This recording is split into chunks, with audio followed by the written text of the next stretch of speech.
Good morning students.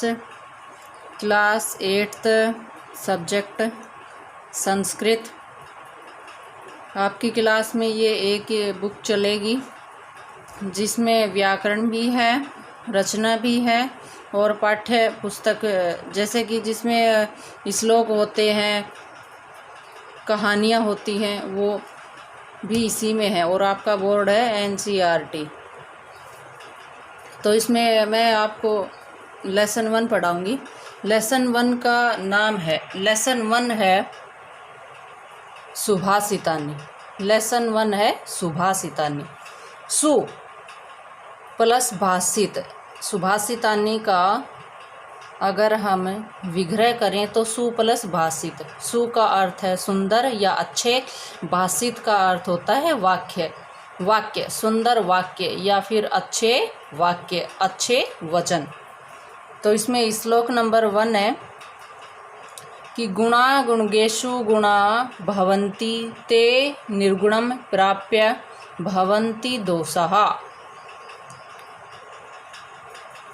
सुस्वादु तोयः प्रभवन्ति नद्यः समुद्रम आसाद्य भवन्ति अपेया। अब इसका देखो एक एक शब्द का हिंदी अर्थ बता देती हूँ। गुणा का अर्थ है गुण, गुणगेषु का अर्थ है गुणों को प्राप्त करने वाले, मनुष्यों के पास गुणा गुण भवन्ति होते हैं। ते का अर्थ है वे, निर्गुणम का अर्थ है निर्गुण व्यक्ति के पास जाकर दोष हो जाते हैं।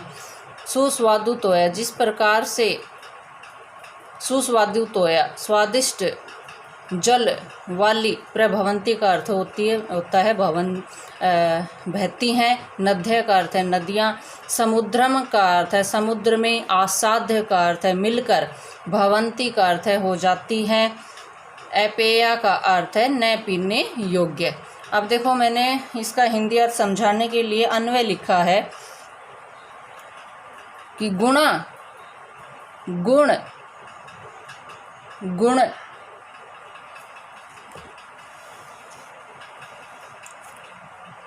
गुण गुणों को प्राप्त करने वाले मनुष्यों के पास गुण होते हैं। वे दुष्ट व्यक्ति के पास यानी कि गुणहीन व्यक्ति के पास जाकर दोष हो जाते हैं।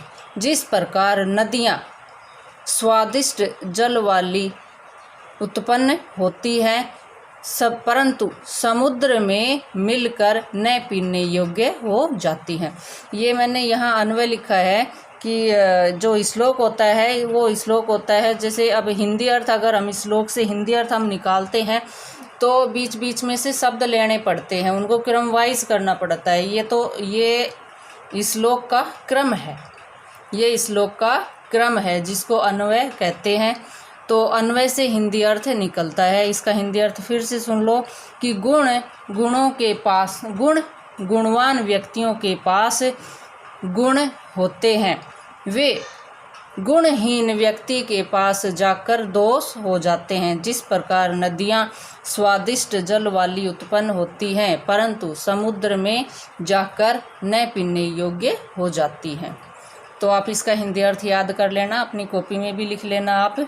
श्लोक नंबर 2 है साहित्य संगीत कला विहीन साक्षात पशु पुच्छ विषाणहीन त्रीणम न खादन अपि जीव माने तद भागदेयम परम पशुनाम। साहित्य संगीत और कला से रहित व्यक्ति साक्षात पशु है। पूछ विषाणहीन, बिना पूछ और सींग वाला है। त्रीणम का अर्थ है घास, न का अर्थ है न, खादन अपि का अर्थ है खाते हुए भी, कि घास ने खाते हुए भी। जीव मानने का अर्थ है जीवित रहता है। तद भागदेयम, कि तद का अर्थ वह है, भागदेयम का अर्थ है भाग्य है, सौभाग्यशाली है, वह भाग्य है। परम पशु नाम, पशुओं का, कि वह पशुओं का परम सौभाग्य है। फिर इसका देखो, इसका भी मैंने अन्वय यहाँ लिखा है हिंदी अर्थ निकालने के लिए कि साहित्य संगीत कला से रहित व्यक्ति साक्षात बिना पूंछ और सींग वाला पशु है, वह पशुओं का परम सौभाग्य है कि वह घास न खाता हुआ भी जीवित रहता है। देखो इसका हिंदी अर्थ मैंने बता दिया है, फिर से सुन लो कि साहित्य संगीत कला से रहित व्यक्ति साक्षात बिना पूंछ और सींग वाला पशु है। वह पशुओं का परम सौभाग्य है कि वह घास न खाता हुआ भी जीवित रहता है। देखो इसका भावार्थ है, कवि कह रहे हैं कि अगर कोई मनुष्य साहित्य संगीत और कला से रहित है तो उसके ना पूंछ है ना सींग है, लेकिन फिर भी वह पशु है। वह पशुओं का परम सौभाग्य है कि वह घास नहीं खाता है। अगर वह व्यक्ति घास भी खाने लग जाए तो पशुओं को चारा प्राप्त नहीं होगा। पशुओं को चारा कहाँ से प्राप्त होगा? तो वह पशुओं का अच्छा सौभाग्य है कि जिस मनुष्य में साहित्य संगीत और कला नहीं है वह पशु होता है, वह एक साक्षात पशु होता है, लेकिन वह घास नहीं खाता है, तो यह पशुओं का परम सौभाग्य है।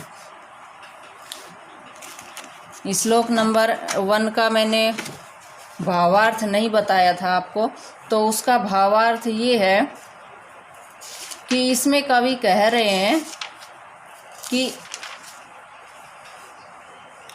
कि सद्गुणों को जानने वाले या उनके महत्व को समझने वाले व्यक्तियों के पास गुण रूप में ही विद्वान रहते हैं। वे गुणहीन, यदि वे गुण रहित व्यक्ति के पास चले जाते हैं तो वे दोष में बदल जाते हैं। जैसे नदियाँ अच्छे जल वाली उत्पन्न होती हैं, परंतु वह समुद्र के खारे पानी में मिलकर पीने योग्य नहीं रहती है। Okay, thank you.